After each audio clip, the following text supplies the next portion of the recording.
Music by Shankar Singh.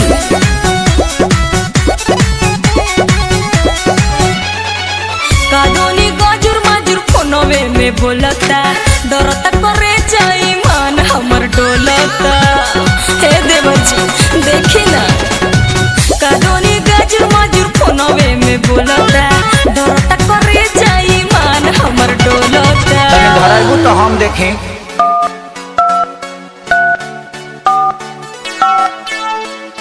बिना तामते धर से भरी नत नितली भैंस दुही तो सैनिटाइजर लगाते दुही। बिना दाबी लगाते धर से भरी मत नितनी थोथुन मत न तो उठा ले गई।